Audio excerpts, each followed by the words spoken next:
Coming up next, it's a lightweight bout between Dustin the Diamond Poirier and Beneil Dariush.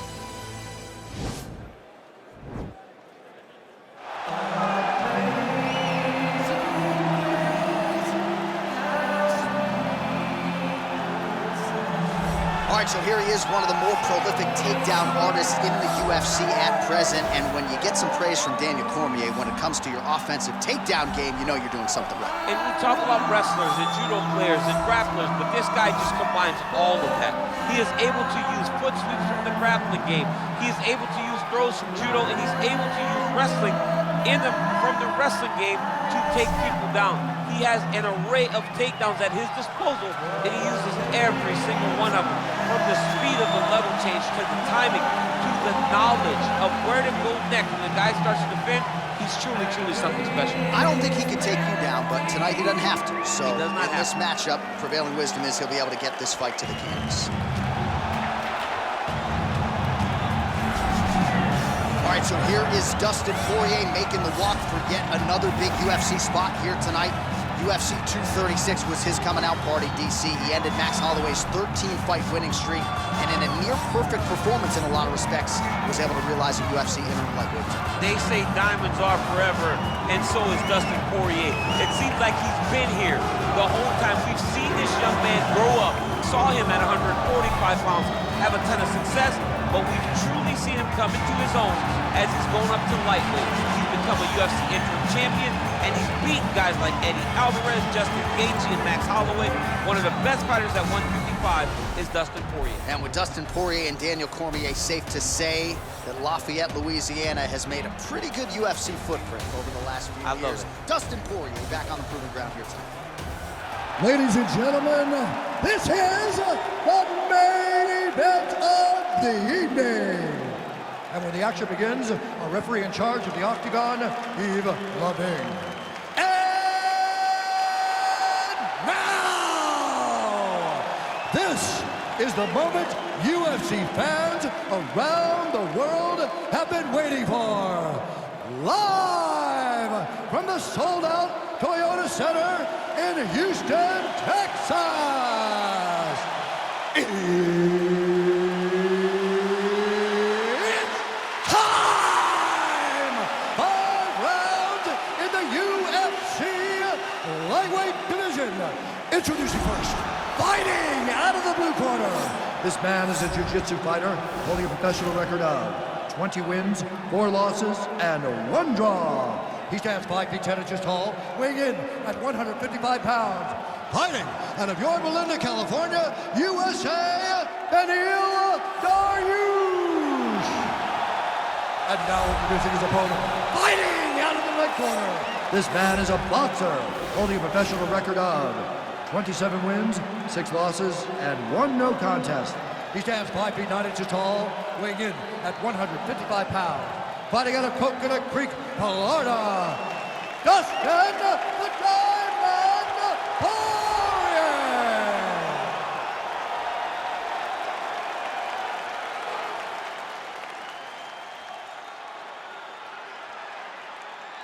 Okay, protect yourself at all times, obey my command at all times.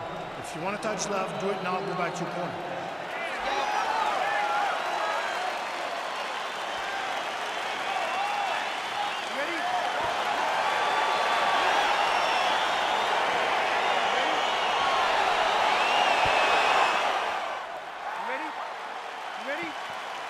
All right, here we are back inside Toyota Center, Houston, Texas. And it seems like every time the UFC comes here, something special happens. UFC 192, obviously an epic title fight between you and Alexander Gustafsson. UFC 166, one of the greatest fight cards of all time. Houston's got another one in store tonight. Yes, tonight you have a chance to make your own history. We saw Melendez versus Sanchez. Me and Gustafsson put on a show there. Velasquez and Dos Santos put on a show there. Will you be remembered like we have at the Toyota? Stuffs the takedown there. How good is his takedown defense? Effective strike there by Dariush. Oh, how good is that Poirier jab? He's got huge hands and certainly was able to find the home for his jab there. I mean, the king of Lafayette's got it going tonight. Dustin Poirier fights from the southpaw, but he's a right-handed guy. That's why that jab does so much damage to his opponent. Oh, you gotta love this. He is coming out swinging early. No surprise, the aggression on full display. No, he said he was gonna take it to this guy. That is exactly what he's doing as we start this fight. So just over 20 total strikes have landed for Dustin. Oh, man, what a connection right there. I'm not sure his opponent knows where he is. No, he is on Beach Street right now. He's seeing Tweety Bird over the top of his head. When you take a hook like that, you are on wobbly legs. All right, so once more, he takes the fight to the ground. That was his game plan, exactly what he... Oh, countering, it looks like with a Von Flue choke, or maybe we should call it the OSP now, but trying to get out of the guillotine by submitting his opponent. Incredible.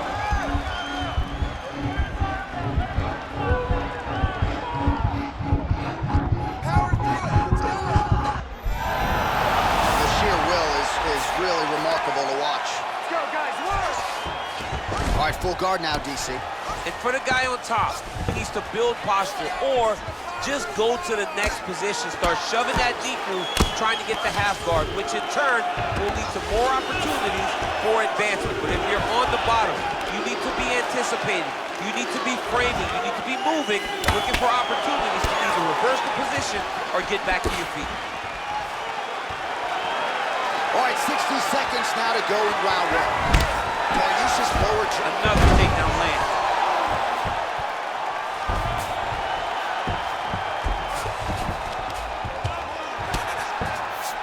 All right, he's very comfortable fighting off his back, DC. Now looks like he's trying to hip escape.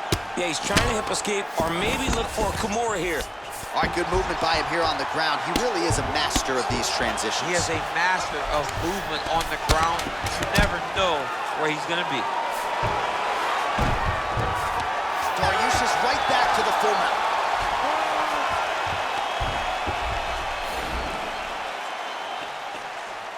I feel good about myself. Look here. Is this a boxing match or is this MMA? Man, your boxing is killing them. All right, we now take a look back at some of the highlights from that last round, DC. A lot for the replay guys to choose from. I mean, these guys are going to be very busy trying to find what replay to show you guys. Lands on both sides of the octagon. Both guys fought great. What a phenomenal round. You ready? You ready? All right, second round underway. Big, powerful punch land. Now we get back in range.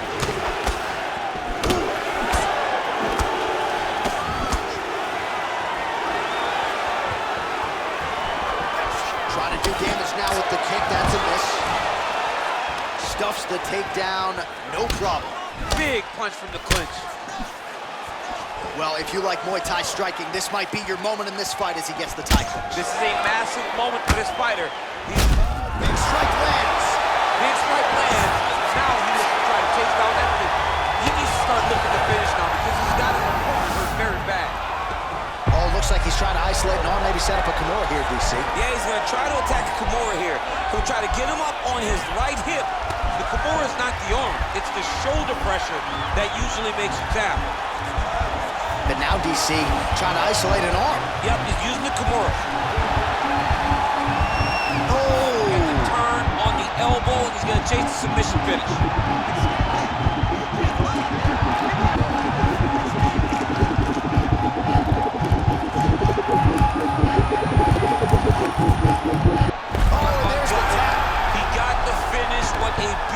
Kimura finish by this great fighter. And I don't care how high your threshold is for pain. When you're in that compromised state, better to tap and fight another day. It's so crazy because people think the pressure's on your arm. It's all your shoulder. When somebody has a really good Kimura, it feels like they're going to break your shoulder. That's why you have to tap. All right, let's take a look back at the replay as he gets it done by submission tonight, champ. I mean, you know, this guy has such a great submission game that you cannot lay in his guard.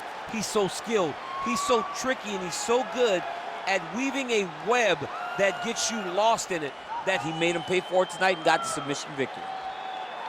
So there he is, your winner by submission, and that's exactly how you put the rest of this division on notice. Looks like this guy could be a factor moving forward in this division. Ladies and gentlemen, referee Yves Levine has called a stop to this contest at 2 minutes, 5 seconds of round number 2. Declaring the winner by tap out, Beneil Dariush. All right, so there he is